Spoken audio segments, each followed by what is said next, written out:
मंगलमय मंगल करण वीतराग विज्ञान, नमोता ही जाते भय अरहंतादि महान।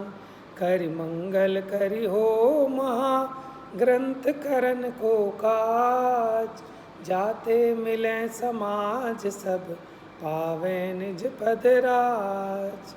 किस किस बच्चे को ये मंगलाचरण याद है? बोलते तो नहीं हो आप लोग साथ में, ठीक है, सब याद कर लेना है। मोक्ष मार्ग प्रकाशक का मंगलाचरण है। देखिए, हमने चर्चा की थी संवर तत्व की। इसमें क्या गलती हो रही थी कि जो पुण्य बंध का कारण है उसे संवर का कारण मानता है। किसको? शुभ आश्रवों को।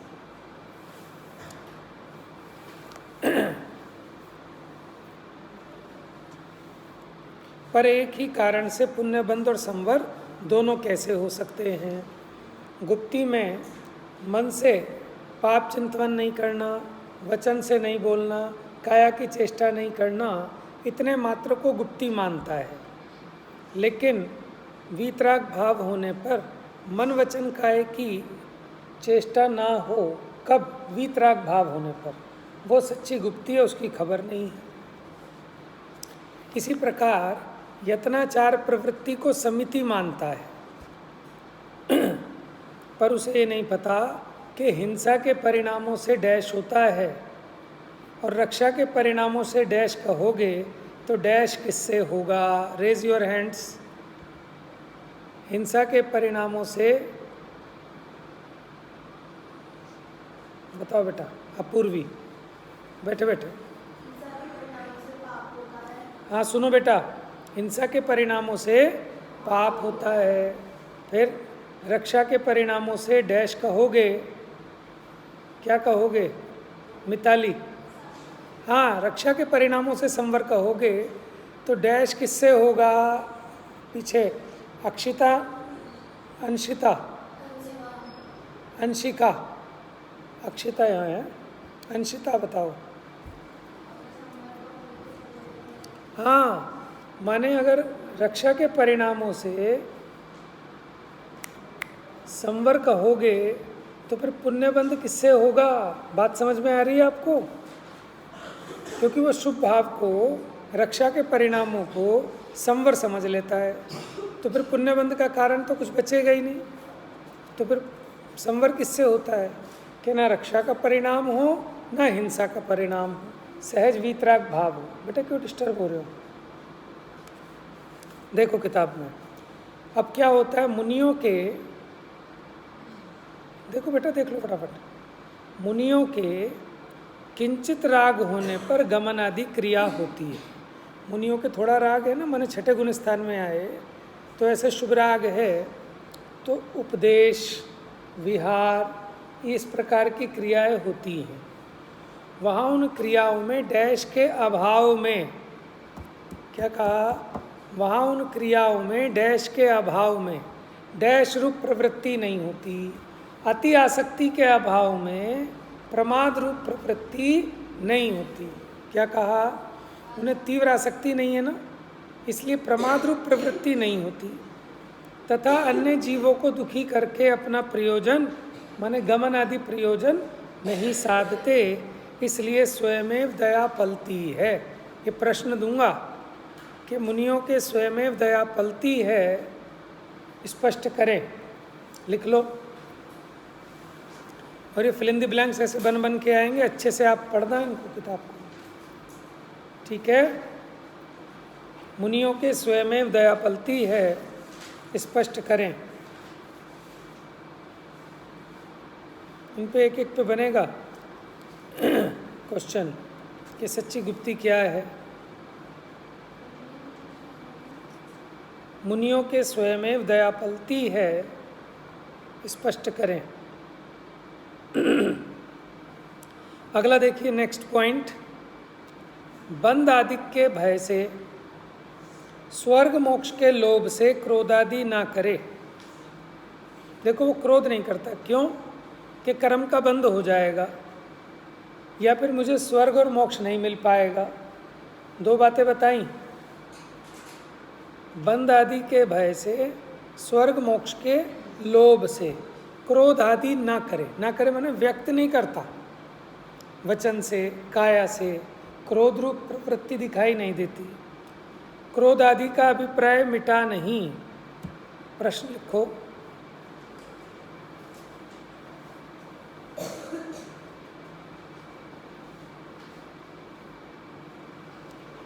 क्रोध आदि का अभिप्राय मिटा नहीं, आशय स्पष्ट करें। अभिप्राय मिटा नहीं, आशय स्पष्ट करें। कौन बताएगा कि क्रोध आदि का अभिप्राय मिटा नहीं मतलब? बताओ बेटा, बैठे बैठे।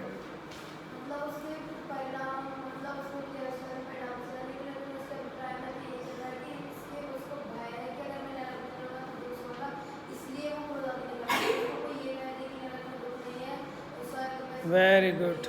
अच्छा, जो ये कह रहे हैं ना क्रोधाधिक नहीं कर रहा, क्रोधाधिक व्यक्त नहीं कर रहा, अंदर में तो उत्पन्न होता है। लिखो जरा, इसका उत्तर मैं लिखवाता हूँ।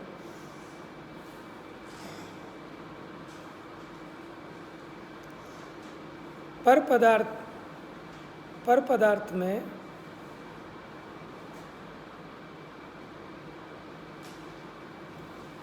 अनिष्ट की कल्पना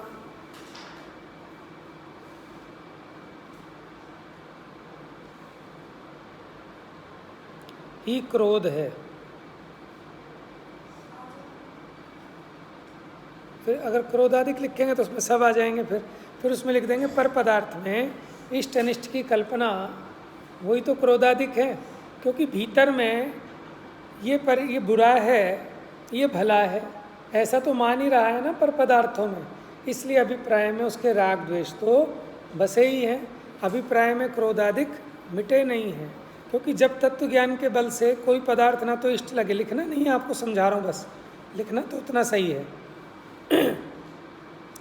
कि उसके अभिप्राय में क्रोध आदि का अभिप्राय मिटा नहीं, माने अब उसके अपने अभिप्राय में पर पदार्थ अनिष्ट भाषित हो रहा है, इसी का नाम तो क्रोध है। और कोई इष्ट भाषित हो, इसी का नाम रागाधिक है। तो क्रोधाधिक में क्रोध, मान, माया, लोभ चारों आ गए। क्रोध, मान, माया, लोभ में से क्रोध और मान डैश रूप हैं और माया और लोभ राग रूप है। इतना सबको पता है। स्वस्ति, क्रोध और मान द्वेष रूप हैं कि राग रूप हैं? क्योंकि उसमें दूसरे का बुरा करने की, दूसरे को नीचा दिखाने की इच्छा है। माया और लोभ राग रूप है। ठीक है, तो आपको समझ में आ गया उसके अभिप्राय में कैसे अभी राग द्वेष है। क्योंकि पर पदार्थों में ये तो मानता ही है कि ये बुरा है, ये अच्छा है, लेकिन उसको बुरा बोलता नहीं है। ठीक है, बुरा तो लगता है उसको परिणमन कि उसने मेरी चीज़ तोड़ दी, लेकिन बोलता कुछ नहीं है। क्यों? क्योंकि अगर मैं बोलूँगा तो क्रोध हो जाएगा। अरे अभिप्राय में तेरे क्रोध पड़ा है, ये तुझे दिखाई नहीं दे रहा। बात समझ में आ रही है? अभिप्राय की भूल, अभिप्राय की वासना, दृष्टि, इसका अर्थ समझ में आया कि अभी क्रोध आदि का अभिप्राय मिटा नहीं, माने अंतर अभिप्राय में पर पदार्थ अनिष्ट भाषित होना, इसी का नाम तो क्रोध है। तो अनिष्ट तो भाषित होते हैं, लेकिन काया और वचन से वो व्यक्त नहीं करता। पहले क्रोध कहाँ उत्पन्न होता है? वचन में, काया में कि मन में? मन में होता है। मन में हुआ किसी को पता चलता है? हाँ, कब पता लगता है? कि जब अंदर में क्रोध हुआ, आप मुंह से कहो कि जा मर जा, मेरा पेन तोड़ दिया तूने, तो ये वचन से लगेगा कि क्रोध आ गया पृष्ठी पर। और फिर काया से धक्का मार दे तो समझ में आएगा कि गुस्सा है, या इसकी आंखें ऐसी हो जाएं, मुंह तम आ जाए। ठीक है, एकदम चेंज हो जाता है ना चेहरा। आपको जब गुस्सा आए ना आपके किसी फ्रेंड को, तो उसको शीशा दिखा देना या उसका फ़ोटो खींच लेना, फिर आप देखना उसको कैसा लगता है जब गुस्सा आता है। बताओ बेटा। लगता है ना?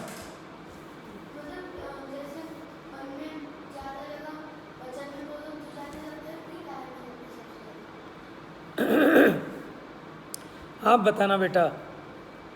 देखो, जो क्रोध आदि है उसकी उत्पत्ति तो मन में होती है। मन में आए बिना वचन और काया में तो आ नहीं सकता।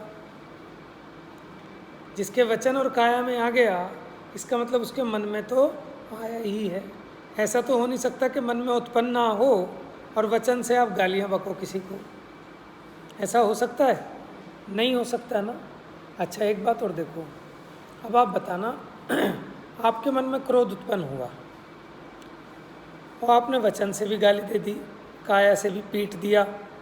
ये अच्छा कि दूसरी सिचुएशन ये है कि मन में क्रोध तो उत्पन्न हुआ लेकिन आपने वचन से कुछ नहीं बोला, काया से कुछ नहीं किया, तो ये अच्छा। बताओ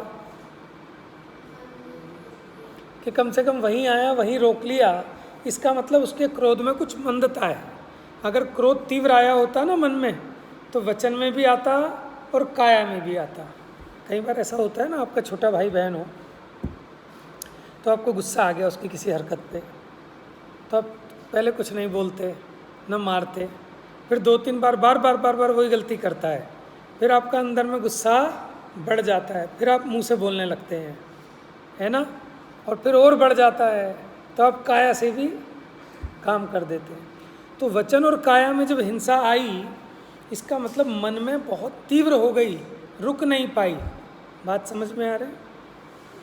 तो इसलिए अगर आपको चूज़ करना हो तो सबसे अच्छी बात है, हम कहेंगे कि मन में ही उत्पन्न ना हो। और मन में कब उत्पन्न नहीं होगा? जब आपको कोई भी पर पदार्थ अनिष्ट नहीं लगेगा। आपके छोटे भाई बहन ने कोई ऐसा काम किया जो आपको बुरा लगा, तभी तो क्रोध उत्पन्न हुआ। अगर आपको वो बुरा नहीं लगता तो क्रोध उत्पन्न होता क्या? बात समझ में आ रही है? तो जो पर पदार्थ का परिणमन बुरा लगा, ये असली क्रोध का अभिप्राय है। ये उसके बना रहता है अज्ञानी के। वो क्या करता है? बस भाषा बदल लेता है और वेशभूषा अपना, माने वो शरीर की काया की चेष्टा बदल लेता है। जैसे कई लोग गुस्सा भी आएगा तो बड़ा मीठा मीठा बोलेंगे, लेकिन इसका मतलब ये तो नहीं है कि उन्हें गुस्सा नहीं आया। लता मंगेशकर को गुस्सा आता होगा तो वो कितना मीठा मीठा बोलती होगी, उसकी आवाज़ ही मीठी थी, है? अंतर समझ में आ रहा है आपको? देखो, क्रोध उत्पन्न होना और क्रोध का प्रदर्शन होना, दोनों में अंतर है। तो प्रदर्शन कब होता है? काया और वचन में जब आता है तब दिखाई देता है। लेकिन अगर आपको पर पदार्थ का परिणमन बुरा लगा तो क्रोध तो हो ही गया। तो इस क्रोध को नहीं पहचानता, तो क्रोध छोड़ने के लिए क्या बोलता है कि अब मैं किसी को बुरा नहीं कहूँगा, ठीक है, किसी से हाथापाई नहीं करूँगा, तो सोचता है कि मैंने क्रोध का अभाव कर लिया। लेकिन अंदर में आपको आत्मा में गुस्सा तो उत्पन्न हो ही गया, उसकी खबर नहीं है। और वो गुस्सा क्या है अभिप्राय में? कि जब तक आपको पर पदार्थ अनिष्ट लगता है, उसी का नाम क्रोधाधिक है, तो उसकी पहचान नहीं है। तत्वज्ञानी जीव क्या करता है कि तत्व ज्ञान के अभ्यास से इसमें प्रश्न ये बनता है कि क्रोधाधिक कब उत्पन्न नहीं होते?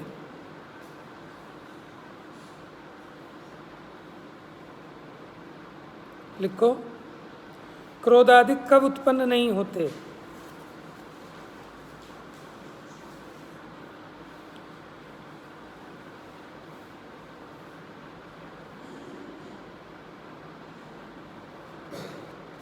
किसका आंसर है ये? अब लिखना नहीं, अंडरलाइन कर लो इसको। तत्व ज्ञान के अभ्यास से जब कोई पदार्थ इष्ट और अनिष्ट रूप भाषित नहीं होते, तब स्वयं में भी क्रोधादिक उत्पन्न नहीं होते, तब सच्चा धर्म होता है। ठीक है? तो ये धर्म के विषय था कि धर्म किसे कहते हैं कि क्रोध आदि के अभाव को धर्म कहते हैं, क्षमा, मार्दव, आर्जव। तो ये क्या करता है? स्वर्ग आदि मोक्ष के लोभ से और बंध आदि के भय से क्रोध आदि नहीं करता, लेकिन क्रोध आदि का अभिप्राय मिटा नहीं है। समझ में आ गया पॉइंट सबको? अगला था भावना, अनुप्रेक्षा जिसको कहते हैं। तो भावनाएं 12 होती है ना, तो ये किसको समझता है अनुप्रेक्षा? के अनित्य आदि भावना के चिंतवन से शरीर आदि को बुरा जान उदास होने को अनुप्रेक्षा मानता है। बोलिए।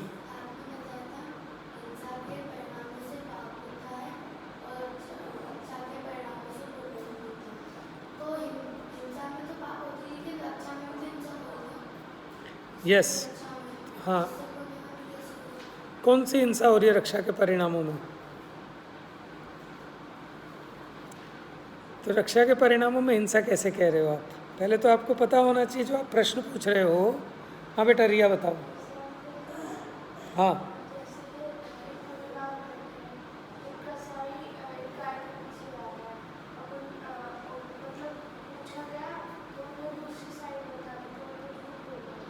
मुनिराज ऐसा नहीं बोलते, समझ में आया? जैसे कोई कसाई आ रहा था, कसाई नहीं कसाई, कसाई समझते हो, जो बकरे वकरे मारता है। तो उसने पूछा कि आपने बकरा इधर गया है क्या? तो वो कह रहे हैं कि मुनिराज ने कह दिया उधर गया, रक्षा के लिए। लेकिन ऐसे तो झूठ बोलना पड़ा। लेकिन मुनिराज तो ऐसा झूठ बोलते नहीं है, वो तो मौन धारण करेंगे। वो क्यों बोलेंगे इधर गया कि उधर गया? मौन धारण करेंगे। हाँ, तो आप जो कह रहे हो ना हिंसा होती है रक्षा के परिणामों से, वहाँ हिंसा का मतलब है आत्मा में राग उत्पन्न हुआ ना, तो आत्मा में राग द्वेष भावों का उत्पन्न होना ही हिंसा है, भाव हिंसा है। ठीक है? तो पुण्य के परिणामों में भी भाव हिंसा तो हो ही रही है, इसलिए वो धर्म कैसे हो सकता है, संवर का कारण कैसे हो सकता है? हाँ जी, जो 12 भावनाएं हैं, अनित्य, अशरण, संसार, तो कहता है पल रुधिर राध मल थैली की कसवसादिते मैली, नव द्वार बहे घिनकारी असी देह कर के मयारी। तो ऐसे शरीर आदि को बुरा जानकर, अंडरलाइन कर लेना, बुरा जानकर, शरीर आदि को बुरा जान उदास होने को अनुप्रेक्षा कहता है। अब उसकी ये जो उदासीनता है, ये वीतरागता रूप है कि द्वेष रूप है? समझ में आ गए? देखो, राग नहीं होना अलग बात है और द्वेष होना अलग बात है। अंतर समझ में आ रहा है? द्वेष और वीतरागता में फर्क है। जैसे कल आपको सब्जी का उदाहरण दिया था ना, अब आपको तो लौकी पसंद है, किसका उदाहरण दूँ? करेला भी पसंद है। चलो, कोई ऐसी सब्जी जो आपको बिल्कुल पसंद ना हो, और है टिंडे। अब टिंडे की सब्जी कोई परसे आपको, नहीं नहीं, मेरा भाव नहीं, मेरा भाव नहीं। आपको ऐसा लग रहा है जैसे मैं वीतरागी हूँ कि मुझे ना राग ही नहीं उत्पन्न हो रहा मेरे को। अरे राग नहीं हो रहा तो तेरे को सच्ची उदासीनता है कि उससे द्वेष है। ऐसे ही क्या करता है, जब इसने पढ़ा सुतदारा होए न सीरी, सब स्वार्थ के हैं भीरी, है कि जो पुत्र है, पत्नी है, ये कोई अपने दुख को बांटने वाले नहीं, सब स्वार्थ के साचे हैं, सब स्वार्थ के सगे हैं। ठीक है? ऐसा सोचकर उनसे उदास होता है और सोचता है मुझे इनके साथ नहीं रहना, मुझे वैराग्य आ गया। तो क्या है? सच्चा वैराग्य है? क्या है? ये तो द्वेष है। लेकिन जब उन्हें लगता है कि ना तो ये मेरे सुख के कारण है, ना मेरे दुख के कारण, वास्तव में मेरा राग भाव वही मेरे दुख का कारण है, तो अपने राग भाव को छोड़कर वीतरागी होते हैं, वो सच्ची उदासीनता है। अब अनुप्रेक्षाओं में भी लोग दुखी होते रहते हैं। अनित्य, अरे भैया ये सब छूट जाएगा, कुछ साथ नहीं जाएगा, अभी सोच सोच के ना दुखी होते रहते हैं और सोचते हैं कि ये सच्ची अनुप्रेक्षा है। सच्ची अनुप्रेक्षा ऐसी नहीं है। सच्ची अनुप्रेक्षा कैसी है कि अरे वस्तु का स्वरूप ही ऐसा है, हर एक संयोग क्षणिक है, ये वस्तु का स्वरूप है, तो वो दुखी नहीं होता। लेकिन अब उसके बल पर उन भावों से विरक्त होता है। सच्ची विरक्ति आनंद रूप होती है। सच्चा वैराग्य आनंद रूप होता है, दुख रूप नहीं होता। बात समझ में आ रही है? लेकिन लोग वैरागी किसको समझते हैं कि रोया रोया सा पड़ा रहे एक कोने में, सोचेंगे भैया तो बड़ा वैरागी है। लेकिन वैरागी दुखी होने का नाम नहीं है। सुखी व्यक्ति वैरागी होता है। जो वैरागी होता है वो वैद्वेषी भी होता है, माने वीत द्वेषी भी होता है। जो वीतरागी हैं वो वीत द्वेषी भी हैं, समझ गए? माने जो राग से रहित है वो द्वेष से रहित भी होना चाहिए। अब इसको क्या लगता है कि वीतरागी का मतलब बस राग छोड़ दिया। अरे द्वेष भी छोड़ा। जो 18 दोष हैं वो नहीं होते वीतरागियों के। तो वीतरागी माने वीत द्वेषी भी हैं, वीत क्रोधी भी हैं, वीत मानी भी हैं, वीत मायावी भी हैं, वीत लोभी भी हैं। समझ गए? ये राइट रॉन्ग में आ सकता है क्वेश्चन। क्या वीतरागी वीत द्वेषी भी होते हैं? ठीक है, ऐसा पूछ सकते हैं, हाँ या ना में। बात समझ में आ रही है आपको? कंसेप्ट क्लियर होना चाहिए। सबको एक बार में समझ में आ रहा है? नहीं आ रहा? देखो बेटा, जो वीतरागी हैं, राग जाता है सबसे अंत में, उसके पहले सब चले जाते हैं। क्रोध, मान, माया, लोभ, द्वेष, ये सब पहले चले जाते हैं, तब राग जाता है। तो जिसका राग चला गया, इसका मतलब उसके सारी की सारी कषाएं चली गई। तो हमने क्या लक्षण बनाया कि वीतरागी हैं। जैसे हमने कहा 12th पास है, अब कोई 10th तो पढ़ी नहीं, 10th भी तो पास करनी चाहिए इसको। अरे भैया 12th पास है, इसका मतलब है कि 11th तक सारी क्लासेस तो उसने पास कर ही ली हैं। उसी प्रकार जब हमने कहा कि भगवान वीतरागी हैं, तो इसका मतलब कि वीत द्वेषी भी हैं, वीत क्रोधी भी हैं। वीत माने बीत गया है राग जिनका, वीतरागी। ठीक है, चलिए नेक्स्ट। अब आप समझ गए सच्ची उदासीनता क्या है, कि उसकी उदासीनता तो द्वेष रूप है। अंडरलाइन करो, वस्तु का सही रूप पहचान कर भला जानकर राग नहीं करना और बुरा जानकर द्वेष नहीं करना, यही सच्ची उदासीनता है। इसको अनुप्रेक्षा कहते हैं। वो सच्ची अनुप्रेक्षा होगी।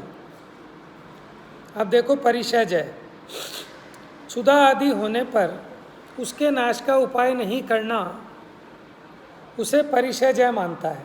मैंने भूख तो लगी लेकिन खाना नहीं मांगूंगा, उसे सहूँगा।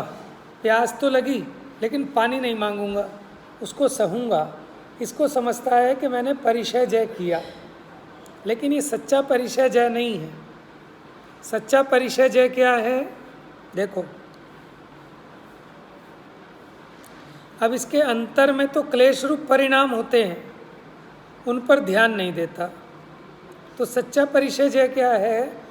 इष्ट अनिष्ट में सुखी दुखी नहीं होना, ज्ञाता दृष्टा रहना, ये सच्चा परिशयजय है। जैसे कोई व्यक्ति सोचा 14 है, मेरा पंखा चलाने का त्याग, गर्मी तो हो रही है, लेकिन उसने कहा आज मेरा पंखा चलाने का त्याग है। तो वो पंखा तो नहीं चलाता, ठीक है, लेकिन बाई चांस कोई बंद कर जाए, उसको कहता भी नहीं भाई पंखा क्यों बंद कर दिया, लेकिन अंदर में दुखी तो होता है ना।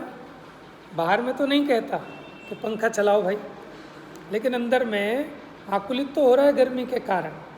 और अगर बाई चांस आके कोई चला दे, भगवान भला करे इसका, मुंह से तो नहीं बोलता लेकिन अंदर में भाव आता है ना, अब अच्छा हो गया। तो फिर उसने परिशय कहाँ जीती? उसको इष्ट अनिष्ट पना तो उसमें लगी रहा है। बात समझ में आ रही है? आ रहा है बेटा समझ में? परिशयजय। तो ये गड़बड़ क्या होती है कि परिशयजय के नाम पर बाहर की क्रियाएं तो करता है, अपने परिणाम भी सुधार लेता है, लेकिन अभिप्राय की भूल को नहीं पकड़ता। अरे जब तुझे ये सर्दी, गर्मी, बरसात, भूख, प्यास, जो 22 परिशय होती हैं, ये ना इष्ट रूप लगे ना अनिष्ट रूप लगे, वो सच्चा परिशय जीतना है।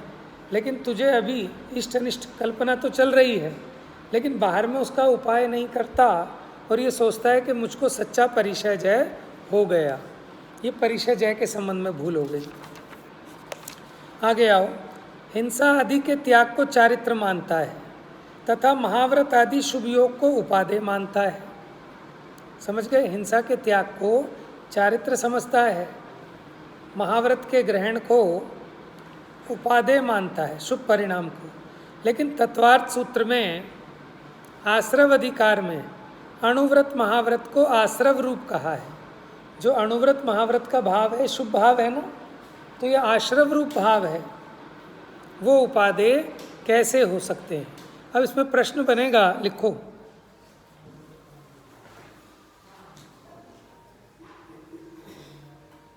लिखो, महाव्रत आदि को चारित्रपना संभव नहीं, क्यों?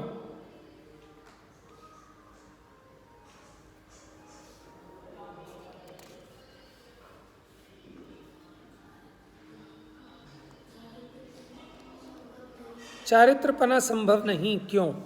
महाव्रत आदि को चारित्रपना संभव नहीं, क्यों?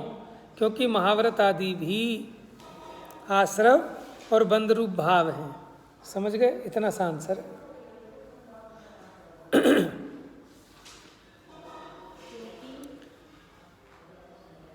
महाव्रत आदि का भाव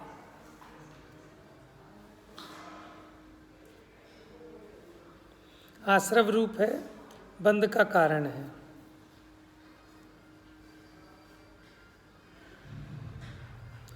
अब नीचे वाली लाइन पर अंडरलाइन करो, चारित्र किसे कहते हैं? सकल कषाय रहित उदासीन भाव, उसी का नाम चारित्र है। क्या बना? सकल कषाय रहित उदासीन भाव, माने समस्त कषाय का अभाव होने पर, यहाँ उदासीन का मतलब क्या है? वीतराग था। ठीक है, समस्त कषाय रहित उदासीन भाव, उसका नाम चारित्र है। जब ना कोई पदार्थ इष्ट लगे ना कोई अनिष्ट लगे, उसका नाम चारित्र है। अब मुनिराज को जब मंद कषाय होती है तो महाव्रत आदि का पालन तो करते हैं, लेकिन उसको मोक्ष मार्ग नहीं मानते। और ये क्या गड़बड़ करता है कि उसी को मोक्ष मार्ग मान लेता है। आपने एक उदाहरण सुना है, हे पांडे, तू कन को छोड़कर तू उसी को ही कूटता है, तो तुझे चावल की प्राप्ति कैसे होगी? मोक्ष मार्ग प्रकाशक में उदाहरण दिया कि हमने देखा कोई समझदार आदमी बहुत सारा भूसा लाया और उसे कूट रहा था, तो उसमें से बहुत सारे चावल निकले, जिससे वो अमीर हो गया। अब इसने भी क्या किया, ये भी बाजार में जाके भूसा ले आया 2 रुपये का 100 किलो, और अब उसे कूटता है खूब, लेकिन उसमें से चावल नहीं निकल रहा। बताओ क्या गड़बड़ हो गई? हाँ, जो व्यक्ति दूसरा ला रहा था वो धान ला रहा था। धान मतलब बाहर में तो छिलका ही दिख रहा था, लेकिन उसके अंदर में चावल था। तब उसने उसे कूटा तो उसमें से चावल निकला। अब इसे भीतर का चावल तो दिखाई दिया नहीं, बाहर का वो धान दिखाई दिया। तो ये जाकर वो धान ले आया खाली। अब उस धान को कूटता है तो उसमें से कभी चावल निकलेगा क्या? क्यों? क्योंकि इसने देखा देखी तो उसको फॉलो किया, लेकिन उसके अंदर क्या था उसको नहीं समझा। ऐसे एक ज्ञानी क्या करता है, मुनिराज के महाव्रत आदि क्रिया को देखकर वो महाव्रत आदि तो धारण करता है, लेकिन भीतर में जो वीतराग भाव है उसकी इसको पहचान नहीं है। तो उनको तो धर्म होता है, लेकिन इस अज्ञानी को धर्म नहीं होता, क्योंकि इसका अभिप्राय ही स्पष्ट नहीं है। समझ में आया आपको उदाहरण? चलिए, निर्जरा तत्व क्या होता है? वीतराग भाव रूप तप को तो जानता नहीं, बाह्य क्रिया में लीन रहे उसे ही तप मानकर उससे निर्जरा मानता है। देखो, तप को निर्जरा का कारण कहा है, लिख लो, तपसा निर्जराच, तपसा निर्जराच, तप से निर्जरा होती है। तो तपसा निर्जराच, ये तत्वार्थ सूत्र का है ना, सूत्र है ना, तप से निर्जरा होती है। तो अब ये तप के असली स्वरूप को नहीं जानता। तप किसे समझता है? बाहर में कष्ट सहने को, भूखे रहने को, हैं? ये क्या समझता है? तप। लेकिन वो तो शुभ भाव रूप है, उससे तो आश्रव बंद होगा। समझ लेना, वो स्टाइल है जो पीछे चली आ रही है। तो सच्चा तप क्या है? इच्छा निरोधस तपा, लिख लो, इच्छा निरोधस तपा। सच में तो इच्छाओं का निरोध होना, न शुभ इच्छा हो न अशुभ इच्छा हो, उसका नाम तप है, उसको नहीं पहचानता। इच्छा निरोधस तपा, ये धवला जी में आया, तत्वार्थ सूत्र में नहीं है, धवला ग्रंथ में है। इच्छा निरोधस तपा, इच्छाओं का निरोध माने जब कोई इच्छा उत्पन्न ना हो उसका नाम तप है, उससे निर्जरा होती है, उसकी पहचान नहीं है। अच्छा देखो, और ये क्या करता है, वीतराग भाव रूप तप को तो जानता नहीं। वीतराग भाव रूप माने जब न राग हो न द्वेष हो, कोई इच्छा उत्पन्न हो, उस निर्जरा को तो जानता नहीं, बाह्य क्रिया में लीन होकर तप करता है, उससे निर्जरा मानता है। अब सुनो, जितना शुद्ध भाव है उससे तो निर्जरा होती है, और जितना शुभ भाव है उससे आश्रव बंद होता है। ठीक है, निश्चय धर्म तो वीतराग भाव है। अब मोक्ष तत्व में क्या होता है, मोक्ष और स्वर्ग के सुख की जाति को एक मानता है, मोक्ष और स्वर्ग के जाति को एक मानता है, जबकि स्वर्ग सुख तो इंद्रिय जनित है, स्वर्गों में होने वाला सुख, और मोक्ष सुख इंद्रियों से परे अतीन्द्रिय है। पहली गड़बड़ क्या कि उनकी जाति को एक मानता है। दूसरी गड़बड़ क्या करता है कि स्वर्ग का कारण और मोक्ष का कारण एक ही मानता है। कहता है थोड़ा पुण्य करेंगे तो स्वर्ग जाएंगे, और बहुत ज़्यादा पुण्य कर लेंगे तो मोक्ष चले जाएंगे, पुण्य से मोक्ष नहीं जाओगे। ठीक है, इस प्रकार आप इसके प्रश्न उत्तर लिखेंगे जो नीचे दिए हैं। ठीक है, चैप्टर कंप्लीट हो गया। जा वाणी के ज्ञान से सूझे लोकालो, सो वाणी मस्तक नमो सदा देत हूँ धो।